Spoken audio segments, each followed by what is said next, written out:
waaw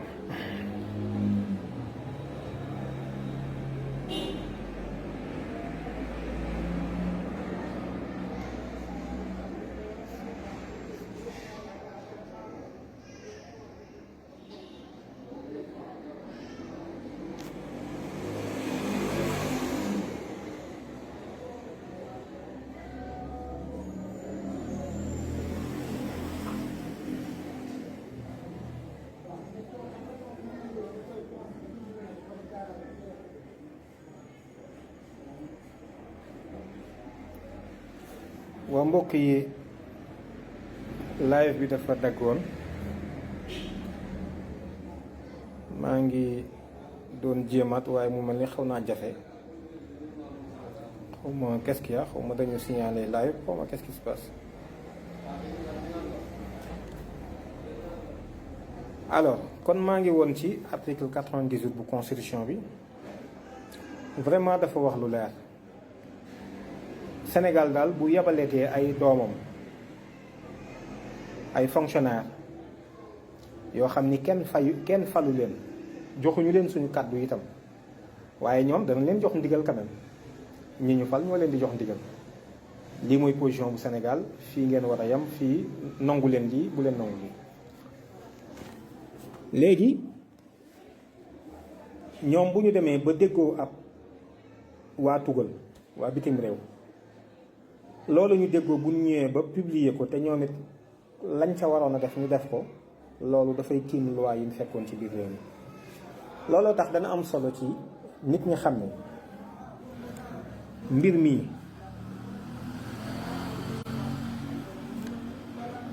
mbir mi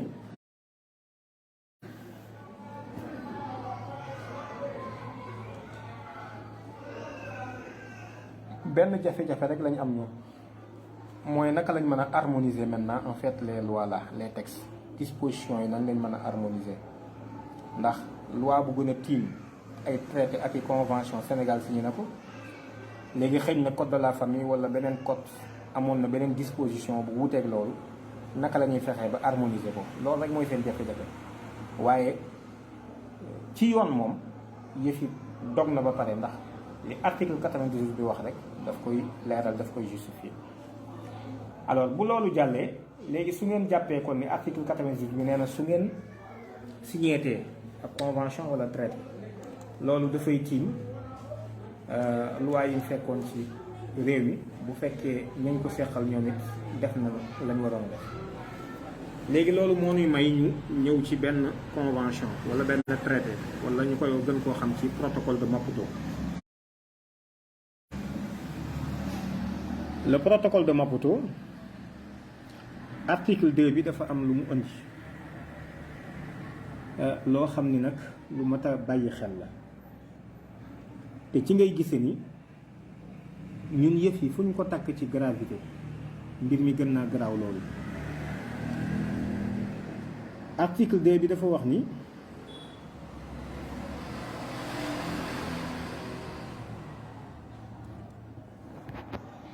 les États combattent la discrimination à l'égard des femmes sous toutes ses formes en adoptant les mesures appropriées au plan législatif, institutionnel et autres. À cet égard, ils s'engagent à maanaam les États ñu ni réew yi dañuy xeex boddi gi ñuy boddi jigéen ñi ci bépp fànn ci jël ay dogal yu dëppoo yu ñuy dëppale yu yell ay dogal yu yell ci wàllu yoon maanaam ci wote loi ci wàllu institution ak yeneen yu dul yooyu ci loolu état yi ñoo ngi dogu ci inscrire dans leur constitution et autres instruments législatifs, si cela n'est pas encore fait, le principe de l'égalité entre les hommes et les femmes et à en assurer l'application effective. Adopter et à mettre en œuvre effectivement les mesures législatives et réglementaires appropriées, y compris celles interdisant et réprimant toutes les formes de discrimination et de pratiques néfastes qui compromettent la santé et le bien-être général des femmes. mu ni nañu daal di bind ci constitution yi petit a bi ak yeneen jumtukaay yi nga xam ni ci wàllu loi la ne bu fekkee loolu defaguñ ko jëmmi yamale tollole góor ak jigéen te daal di jublu ci nag jëmmal ko mu doon loo xam ne du doon waxi kese ñu bind ko petit b nañ daal di jël te daal di jëmmal ci lu wér ay mesures yoo xam ni ci wàllu yoon lay jëm ak ci wàllu doxalin yu yell te yelloo ak la war a am mu jëm ci tere walla boog dana ci bokk tere tey daan bépp boddi boo xam ni ak jëf joo xam ni lu bon la te mu jëm ci luy indil jafeñ-jafeñ wér-gu-yaram ak aafiyey jigéen ci mu teg ci see intégrer les préoccupations des femmes dans leurs décisions politiques, législation, plans, programmes et activités de développement, ainsi que dans tous les autres domaines de la vie. Prendre des mesures correctives et positives dans les domaines où les discriminations de droit et de fait à l'égard des femmes continuent d'exister. mu ni nañu boole nañu tàbbal yittey jigéen ñi ci dogal yi nga xam ni dañ koy jël muy ay dogal yoo xam ni ci politique la aju walla ci yoonal walla ci nos tëralin walla ci ay programme yu ñuy jëmmal walla jëf sax yoo xam ni dafay jëm ci ak yokkute ak mbooleem beneen bépp fànn boo xam ne rek laal na dund gi petit d ñu ni nañu jël tamit ay dogal yoo xam ni day jubbanti te mu doon lu baax loo xam ne lu rafet lay doon ci ñoom seeni bët ci bépp fànn boo xam ni bot di ci wàllu yoon ak ci jëf ci discrimination de droit maanaam ni lii yoon la ak ci jëf am na te jëm ci jigéen ñi loolu nañ ci jël ay mesures te soppi ko loolu la protocole Maputo boobu di wax ci premier A bi E bi mu teg ci ni appuyer les initiatives locales, nationales, régionales et continentales visant à éradiquer toutes les formes de discrimination à l'égard des femmes. ñu ni tamit nañu jàppale dooleel bépp xalaat boo xam ni dafa jóge ci ab gox walla cim réew walla ci ay réew yu dend yu jege walla ci mbooleem Afrique gépp te mu jëm ci dindi ba mu set tonni ba mu set wala déjjati ba ëkk dootu fi set bépp boddi konte boo xam ni dafa jëm ci boddi dafa boo xam ni dafa jëm ci jigéen ñi loolu mooy partie bu njëkk bi soxlawul ma ciy attardé wu ma ñëw ci deuxième partie bi nga xam ni moo ma gënoon a yitteel ci lii may wax muy article 2 bi ba tey mu ni les États s'engagent à modifier les schémas et les modèles de comportement socio-culturel de la femme et de l'homme par l'éducation du public par le biais des stratégies d'information, d'éducation et de communication, en vue de parvenir à l'élimination de toutes les pratiques culturelles et traditionnelles néfastes et de toute autre pratique fondée sur l'idée d'infériorité et de supériorité de l'un ou de l'autre sexe ou sur les rôles stéréotypés de la femme et de l'homme. mu ni réew yi état yi seen banqaas yi ñoo ngi sóobu tey dogu tey taxaw temm nag ci soppar ñi jàpp leen baat bi soppar ñi à modifier soppar ñi lan la ñuy soppar ñi li ñuy soppar ñi mooy li amoon ci réew mi jëmmi nos ak nosin yi amoon ak exemple modèle yi nga xamoon moo amoon ci ay taxawaay ci dund ak dundin muy schéma yi fi amoon nit ki su juddoo nañ ko jël yóbbu ci daara bu jàngee alxuraan ba noppi ñu yóbbu mu dal école wala ñu dem mu jàngi métier bu dee catholique bi tamit ñu am cursus bu ñu ko teg nga xam ni nit ki sañ na tey bu juddoo ndijaayam ñëw jël si ko yar ko xam ni mooy ndeyam bàjjan bi tey jii ñu gis rôle bu rëy bi nga xam ni mën naa ñëw jël si itam doomi càmmiñam ci kër ga yor ko ku jigéen et cetera et cetera kon schéma yooyu nga xam ne moo am Sénégal ak modèle yi nga xam ne moo fi am ci kii mooy ndijaay, kii mooy bàjjan, kii mooy ndey, kii mooy baay, kii maam la, kii rakk la, kii mag la, kii sa doomi ndey la, kii sa doomi baay la, et cetera. yooyu schéma ak yooyu modèle de comportement ci dund ak dundin taxawaay socioculturel ñu koy jëlee nag ci sunu dund ak sunu dundin de la femme et de l'homme maanaam muy góor gi ak jigéen gi. ñu ni loolu dañ koo bëgg a sopparñi état yi engagé wu nañ ko ci soppi ko ci lan ci wàllu yar nit ñi yar leen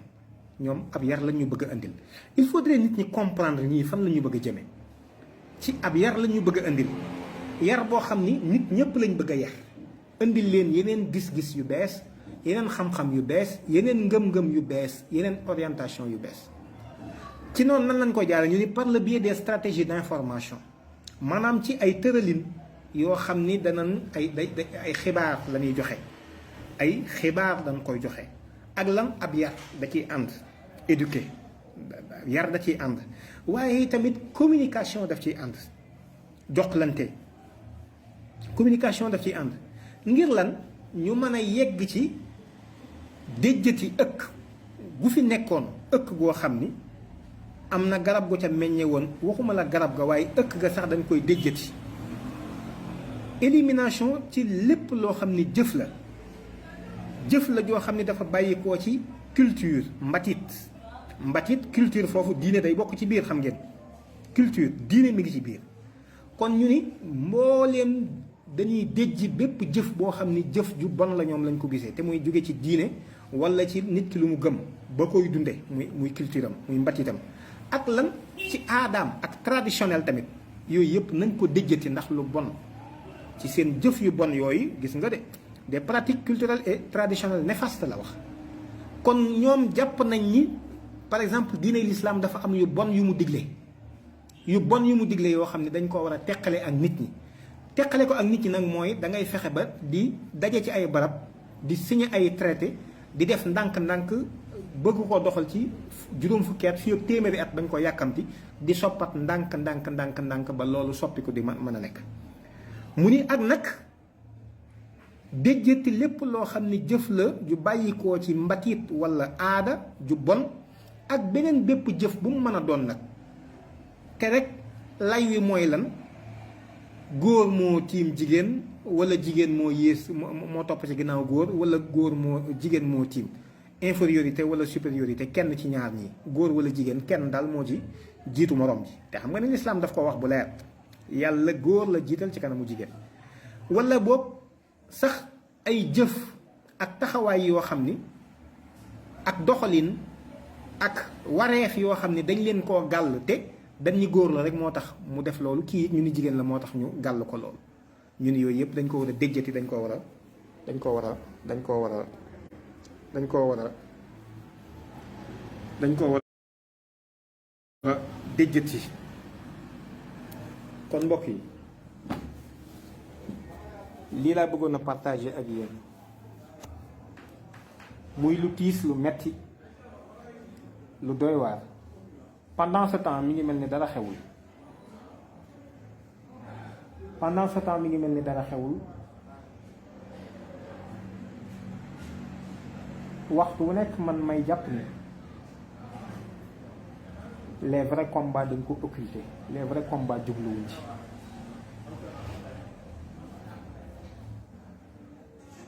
le combat de la souveraineté Sénégal moomuñu suñu bopp loolu sénégalais yépp laa commencé boole ku jullit ak ku dul jullit waaye ñun jullit yi tamit réew bi de moom yaakaar naa ne mënuñu ci dara ndax amuñu fi kàddu amuñu fi benn sañ-sañ ñun jullit ñi dañoo nekk ci kër goo xam ne suñu baay dafa am ñeenti soxna ak fukki doom aawo bi moom amu fi doom mooy ak ceddo ñaareel bi mooy diine lislaam moo fi jiitu am na fi juróom-ñeenti doom wala sax mën naa ko wàññi def juróom-ñetti doom wala juróom-ñeenti doom rek ñetteel bi mooy diine jàngu bi am na fi benn doom muy fukki doom yi nga xam ne moom la suñu bàyyi am muy 100% de sénégalais waaye suñu bàyyi am ab séet muy Sénégal am ab seet bi fekk na moom dafay indaale doom joo xam ni xam nga ñun mat nañu 100% lu ci dolli ko rek day doon 100 nangam pour cent kon sénégalais yi mat nañ waaye seet bii fii ñëw moom bi muy ñëw dafay indaale doom joo xam ne judduwul ci yoon amul bàyyi ginnaaw mooy seet bi nag ñun sénégalais yépp waa kër gi daal di daje ci kër gi sunu bàyyi daal nañu kat léegi liy am te am mooy ku ma fi woowati bul wuyoo sama sant te yéen ñëpp seenu santit nañ ko bàyyi ndax yéen rek nekku leen ci biir kër gi man kat maay boroom kër gi maay seen bàyyi ñii it samay njaboot lañu samay soxna lañu waaye mënoo teelee leen a wuyoo sama sant ndax sama soxna si doomam jëm fi indi day nekk ci seen biir te su ngeen ko waxee dafa mel ni da ngeen koy bot kon nag li ngeen di def mooy da ngeen di rek bàyyi ñu def la neutralité maanaam sant amatul waaw léegi ñu bàyyi boyal ñëpp itam ngeen xam ni daanaka ndey ak bàyyi dañ koy dindi ndax bu ma continuer di doon seen bàyyi bu ëllëgee yéen a may mën a donn sama doomu seet bii du mën donn kon su ko defee bref lii mën a nekk tey mën a nekk mooy léegi nañuy wuyoo aw santam léegi ñooñu bu ko doomi bàyyi nangoo te ñoom fukk lañ ci biir kër gi te ñoom ñooy liggéey bu ñu xëyee dem liggéey ñoo joxe dépense ci kër gi te bu ñu ñëwee bala cee kenn sukk ci añ bi da ngay dem ci sa doom jooju seen tante ji indaale ci kër gi te muy doom ji judduwul ci yoon muy franc-maçon yi ñoom lay dem ni leen ndax sañ nañoo añ tey jii moo leen jox autorisation ci añ ak ñu reer alali réew mi fi mu nekk nii distribution bi ak fan lañ koy dugal ak fañ ko dul dugal kan moo koy décider lan la ñuy def muy priorité ci réew mi kan lañ koy jox yooyu yëpp ñu bàyyee ko ñoo xam ni en réalité mel na ne ñi ñu fal ñoo ñu jiite fekk na jiitewuñu am nañ yeneen boss am nañ yeneen chef fi nekk ñu leen di commandé ñun jullit ñi mënuñu dara lu dul nañ organiser daal conférence bi waa ji toj na fi li ma bëggoon a wax lépp wax na ko yow pare nga ca question boobu wala mbir sàngam am na nañ ko dénoncé mais ba kañ bi ñu yonent bi di wax man raa minkum munkaran fal yughayyir bi yadihi la njëkk a wax njëkkut a wax bi lisaanihi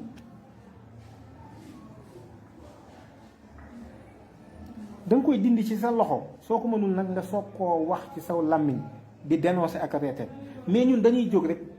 occulter bële boo waxee sax ci firi ñu ni la gars yi di ko layal ni léegi état moo am doole loolu moom gis nga boroom xam-xam yi képp ku ma dégg nga wax ko man damay rus damay xam ne yow mii jiiñ nañ la boroom xam-xam waaye amoo xam-xam état yorul doole ji ki yor doole ji mooy le peuple c'est le peuple qui est souverain askan wi mën naa leen ci jox ay misaal yu bari mën naa amit nit ñi ni tekk toog lu leen neex ñu def xam ngeen ni 2011 le quart bloquant bi ñuy yëkkati loolu président Wade mais askan wee taxaw mu dellu ginnaaw te pourtant dañ ni état moo am doole biñ fi jógee bërki démb ñii donc mois de mars bi coow yu fi amoon état moo mujj reculer dellu ginnaaw kon askan wi constitution bi li ñu wax mooy askan wi ñooy boroom réew bi kon xadis boobu ni ngeen koy firee mooy askan wi ndax jéem nañ ci daraam déet te li gën a simple li may wax sax dafa compliqué li gën a simple mooy ndax am na président bu mas a fal boppam daal di xëy rek daal ni man maa tudd Macky Sall di doomi diw ak diw maay seen président daal ni fal naa sama bopp amul ba ci bu doonee président di wutaat mandat sax day dem ci askan wi dama bëgg ngeen joxaat ma seen kàddu kon kañ ki ni koy laaj kiy yónnee di joxe kàddu gi kooku moo am doole ji kon nag doomi baay yooyu di fukk ñoom ñooy liggéey ci kër gi seen kër baay lañu nekk waaye bàyyi nañ seenu sant nangu nañoo renoncé ci seen baay juratu leen mooy renoncé bi ñu renoncé adopté laïcité rek dàq li yàlla wax ak yonentam ku ne léegi naa toog ci sama ruq dund ko mel ni da nga amul pexe mel ni da ngay minorité ci réew mi mel ni amoo pexe mel ni da ngay minorité ci réew mi bon ku ci nekk jéem a la def sa kii rek nañu lijjanti def suñu jàkka taxawal suñu daayira donc wala suñu association islamique su ko defee daal ñu daal di def daawa mais loolu baax na mais il faut ñu boole ci lii aussi parce que borom bi dafa wàcce nit ci kaw suuf nit mu wutu ko fi loolu ci la bokk masuuliya la responsabilité bu rëy la alors doomi bàyyi bu ñu sàgganee nag ba ñooy liggéey joxe dépense te bala ñoo naan ndox sax dañoo am autorisation seen doomi jiitle jooju fa ñëw te kenn xamul kuy baayam. ma ne loolu wax dëgg yàlla man awma baat bu ma koy qualifié te it bëgguma wax baat bu diis boo xam ni day diis ci kaw nit ñi waaye seetlu leen loolu nan ngeen ko mën a tudde yéen. lii jafe-jafe la, jafe-jafe bu rëy la. ba tey dolli ma ci ma xalaat rek ni man bu ma demoon tey jii ci ngoon gi ci guddi gi ma tëdd ci kuusu bàmmeel ñu war ma suul, ana lan lay wax man, lan lay wax sama borom ci man kat nangu woon naa te lañ ma waxoon mooy wala tamutunna illa wa antum muslimun. man day nangu woon naa te nangu woon naa ni borom bi day mooy sama borom te du ma dee mukkute jibul ma ko sama bopp. te yi tamit jaayante na ma ak yonent bi sallallahu alayhi wa sallam donte gisuma ko jaayante ge sof ko ca fa ma ko sof mu wóor ma ni kon wa kalimatullahi la xulyaa jooju ci laa war a taxaw. waaye malheureusement seetlul ma lii ñu seetaan oustaz yi wax rajo télévision yi duñ aborder question bi et pourtant dañ ko war a aborder. lan moo tax waruñu koo wax? dañ ko war a traiter ci conférence yi ces questions là parce que ce sont des questions qui nous touchent, des questions pour les Sénégalais, pour les musulmans ñu war ci am taxawaay. malheureusement dañ koy occulter, dafay mel ni dañu cee nelawal, duñ ko waxtaane sax, duñ ko waxtaane.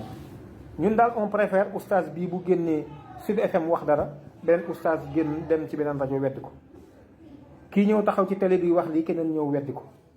léegi sax bon pire la ñuy def malheureusement, génne ay nit ñuy wax ay gëmloog ay xamloog nangam gis naa lii lii wag yi ay vraiment doy na war daal, suñu réew mi doy na war. waaye daal may ñaan yàlla man yàlla nañu dimbali ba li nga bëgg nga kattanal ñu ba nu man ko, ba bu ñuy dajeeg yow rek yëg ni am na lu doon jéem ngir bëgg kuñ la bëgg. loolu rek la ñuy ñaan yàlla. waaye Sénégal gii jàmm amu fi, lii fi nekk ku ko tuddee jàmm man kon xaw ma luy jàmm wax dëgg yàlla. réew moo xam ni ña fa dëkkee ña ëpp nee nañ jox nañ seen bopp yàlla ak yonent bi te ñoo ngi màbbulu yàlla ak yonent bi saxal taxawal ko dëgëral ko ba noppi ça ne gêne personne quasiment bu fekkee am na ñu mu gêné bari ndax ku mu gêné da nga jóg nga wax ci nga dox ci wala nga jéem ci dara. waaye gis nga lii léegi nag seetlul ma fii ñu toll, wax naa ko léegi ñoom seen visée te loolu Sénégal mi ngi engagé wu ci loolu. ma préciser aussi ni loolu c'était en fait l'administration Wade, vraiment 2003 lañ signé woon protocole de Maputo, du Macky Sall la ko signé woon. mais quand même ratification bi ñoom ñii kon suñu demee ba yegg si fii danañ xam ni kon ñoom soppi suñu askan wii la ñu bëgg. te la ñu soppi ci ñoom jàpp nañ ni diine am na lu yu bon yu ci nekk yoo xam ne dañ leen a war a teqali ak nit ñi. kon nag à bon entendeur kenn ku ci nekk déggal te nga jël say responsabilités. ku nekk bu ko déggee jëlal say responsabilités. vraiment li ñu war a wax man jàpp naa ni waxuñu ko. mbir mii la ñu war a leeral lijjanti ko mu féete benn côté. bu fekkente ni yàlla du suñu kilifa ñu xam ne yàlla du suñu kilifa ñu def Napoléon suñu kilifa wala ñu def keneen suñu kilifa di tënku ci li mu wax di def la mu wax di bàyyi la mu tere. bu fekkee yàllaay suñu kilifa nag ñu xam ne yàllaay suñu kilifa moo ñu sañ a digal ñu def moo ñu sañ a tere ñu bàyyi. te moom da nangu na allahu waliyyu ladina amanu yuxrijuhum mina zulumaati ila nuur. waaye nag ana allahu waliyyu ladina amanu la wax, kon ana way gëm yi ñi gëm yàlla moom nangu na di suñu kilifa. léegi ñan ñoo gëm lii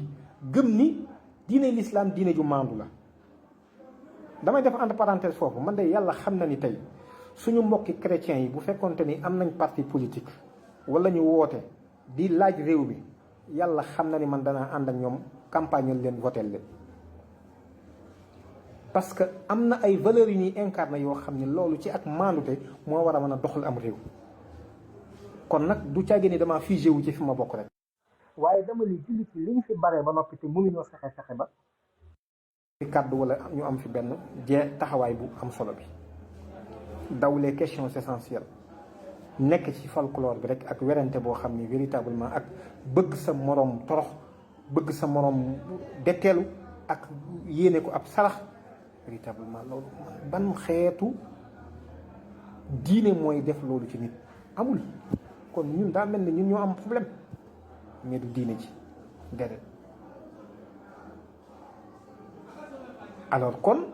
li wér te wóor mooy ni war nañu régler suñu problème mu souveraineté bii waaye tamit war nañu régler yi tamit bu fekkee yàllaay suñu kilifa ñu fexe ba li mu watte te ñu gëm ni ak maandute la loolu ñu doxal ko mooy li jaadu. Ne me dites pas que non, non, non, vous n'êtes pas les seuls au Sénégal. Bien sûr, au Sénégal, il n'y a que des libéraux rek a fi nekk Sénégal du ay socialistes rek a fi nekk du ay communistes rek a fi nekk wala sax ancien communiste ay trotskistes rek maoïstes rek et cetera Sénégal di fi nekk diversité lu bari la. kon nag principe bu démocratie moo bëgg majorité li ñu bëgg loolu am te majoritaire nous sommes majoritaires au Sénégal mais malheureusement suñu wuute ak suñu bëgg ay détails ak suñu ñàkk ubbiku ak suñu ñàkk yeewu dugal nañu ci guute goo xam ne yaakaar naa ni duñ ci gaaw a génn lii moom mooy mbir mi nga xam ne moom laa bëggoon wax en réalité fi ñu toll la situation est extrêmement grave te wax ji may waxit képp ku dégg kilifa mën nga koo jottali na nga ko jottali soxlawul may defaat benn tournée di dellu ci xalifa yi waaye ko jot te man koo jottali kilifa yi na nga leen ko jottali xam ni ñoom li ñu wax lu leer la dañoo bëgg a soppi schéma ak modèle yi nga xam ni moom moo am ci réew mii ci Sénégal loolu bu ngeen demee ci article 2 bu protocole de Maputo ci alinéa 2 ba da ngeen ko ca fekk kon nag loolu mooy seen yéene ñooñu nag ci suñu alal lañ koy defe suñu baat lañ ko defe ba noppi di ñëw fu ñu xew la ñu ñëw taxaw bu leen neexee sax indaale seen i aaya yoo xam ne jàng nañ ko ba mokkal ko ba jubu ko ak seen i quelque hadis wala ay bayit ca kër ga xewle su ko defee bëgg a mel ni dañuy def opération de charme maanaam bëgg a charme ña fa nekk ñii respecté wuñ ñu sax yàlla xam na ko yàlla xam na ni respecté wuñ waaye nag danañ wax ni bukki bu dabee wax na mbaane ca doxin wala waaye respecté wuñu ndax bu ñu respecté woon danañ xam ne ñun amuñu lu dul yàlla amuñu lu dul diine lislaam amuñu lu dul yonent bi sëñ Abdoulaye dafa daan wax ni yàlla mooy gënn gi yonent bi mooy kuur gi lislaam mooy dog bi ñuy wol ku ca réerul da nga fande yàlla mooy gënn gi yonent bi mooy kuur gi lislaam mooy dog bi ñuy wol ku ca réerul da nga fande xëy na am na xale yu dul xam loolu waaye gënn bu ñu xoolee dañ ciy dëbbe xam ne mën nga ci def dugub wala ceeb nga dëbb ko kuur gi mooy bant bi ngay téye di ko dóor ci biir gënn gi wala dañ koy wax pilon léegi nag li ngay def ci biir pour dëbb ko muy dugub bi wala loolu la wax ni mooy lislaam yàlla mooy réceptacle bi pilon bi moom mooy yonent bi lislaam mooy li ñuy wol nee na ku réewul ci lislaam da nga fante te nee na lii ma wax ku ñu teg ci ak jaat malakal mawti ñëw gane si la ba jël sa ruub teqale ko ak sa jëmm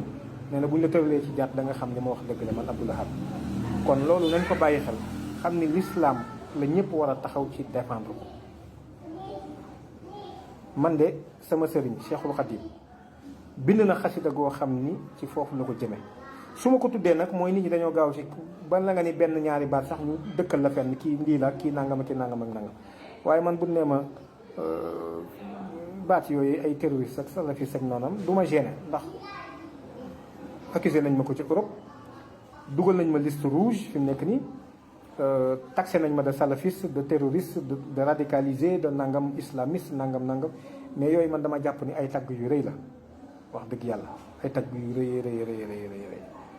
ku ma xam-xam ni man je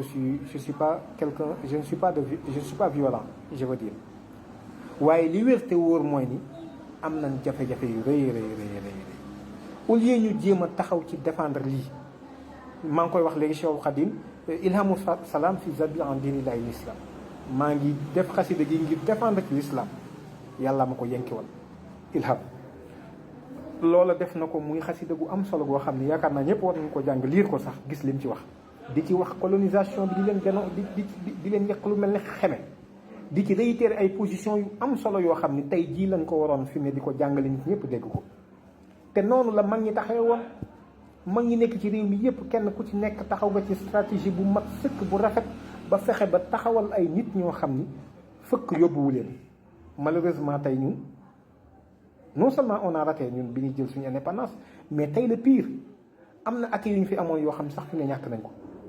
mën naa ci lim rek bokk na ci benn abrogation fi nekk ni peine de mort ñàkk nañ ko te pourtant waxe yàlla la donte ñoom sukkandikuñ ci yàlla mais ku rey te tey ko ñu rey la ñu ne yàlla dafa soxor mais imagine ngeen ñun ñi ñuy jëflanteel ak ñi ñuy dénk suñu kàddu ñan la donc xam naa kàddu yi ñoo ngi ko yemale fii di leen sant di leen gërëm di wax rek ni ñun diir bu gàtt lañ fiy jaar diir boo xam ni yàggatul fii may wax ak yéen nii am na nit koo xam ni fi mu ne mi ngi wuy ji boromam suba ñi war a faatu ñëpp fi nekk nii malaaka mi dana dem jëli seen ruu semaine bi ñi ci war a faatu ñëpp malaaka mi dana dem jëli seen ruu weer wi ñi ci war a faatu ci décembre bi ñëpp it malaaka mi dana dem jëli seen ruu ñi war a jeexal ci année bii ñi war a jeexal ci année 2022 ñi nga xam ne 2023 ci lañ war a faatu ñu ñëpp yàlla programmé nañu ala kulli xaal mënuñu koo daw mënuñu koo mooy dee mi ngi dikk te li taxoon yàlla indi ñu fi boole ñu ci nit ñi jox ñu xel mooy ñu wuutu ko ci kaw suuf fexe ba justice am ci kaw suuf fexe ba maandute am ci kaw suuf fexe ba dimbalante yërmande yàlla ji yaatu ci mbindeefam yi bañ ko yemale ci nit ñi rek sax waxuma julli ci kese en réalité ñun on a failli à cette mission là l'homme a failli à cette mission seetaan nañu tey jii ba koo wax daan la yée lii bu ci wax tey ñii doole yàlla jox na leen doole joo xam ne yàlla moo defar àdduna yàqat ko man daal xaw ma moo ko defar yàq ko xaw ma moo ko defar yàqu man loolu xaw ma ci dara li ma xam te xam ko daal mooy nit am na responsabilité ci kaw suuf te responsabilité boobu dafa doon lu leer ci alxuraan ak ci sunna yonent bi alayhi salaatu wasalaam te loolu su fekkonte ni sunu mag ñi ñuy puukare woo tey jii par exemple ku mel ni Cheikh Ahmad Bamba bu fekkonte ni moom lii ñuy wax ni xam na ko xam na ni yàlla moom mën na lépp mais mënoon naa ñëw rek ni ko yàlla man di gëm naa la gëm goo xam naa ni mën nga lépp kon lijjanti mbir yëpp mais dafa taxaw ci ay principe ak posture boo xam ni tax nañu xañ ko 32 ans 33 ans de sa vie kon loolu lay amatu ci kon xam nga ni bu fekkonte ne loolu rek danaan yàlla mën nga lépp defal lépp yeneen ci bi de man doyloo naa la wóolu naa la li nga waroon a wax lépp mat na sëkk déedéet li wér te wóor mooy ni taxawaay boobu du fi deñ di war a nekk ba bani wal bufta bi dañ war di taxaw ndax inna aradna al amanata ala samawati wal ard wal jibali fa abayna an yaxmilnaha wa ashfaqna minha wa amalaha al insanu innahu kana zaluman jahula nit dañu ko gàll responsabilité ci mu saytu kaw suuf kooku nit lañ ko gàll kon nit moo ci am responsabilité kon suñu seetaanee ba nu yëkkati yeneen i téere teg ci kaw alxuraan ñu seetaan ba li nu yàlla rëddaloon ñu ni am na lu ko gën a maandu lii moo gën a maandu ba noppi ça ne nous gêne pas faf ñii seetaan ba li ñu fi amoon ci ay ak li gën a tuuti doon koy dalale am xel mag ñi xeexoon ko loolu ñu seetaan ñu nar koo nax saayal te personne ne se sent en tout cas impliqué ne se sent concerné personne en réalité man je m'interroge pour dire que maintenant lan moo xew qu'est-ce qui se passe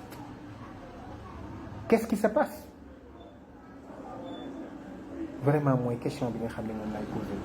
kon maa ngi yemale kàddu yi foofu di sant di leen gërëm wasalaamualeykum wa rahmatullahi wa barakatu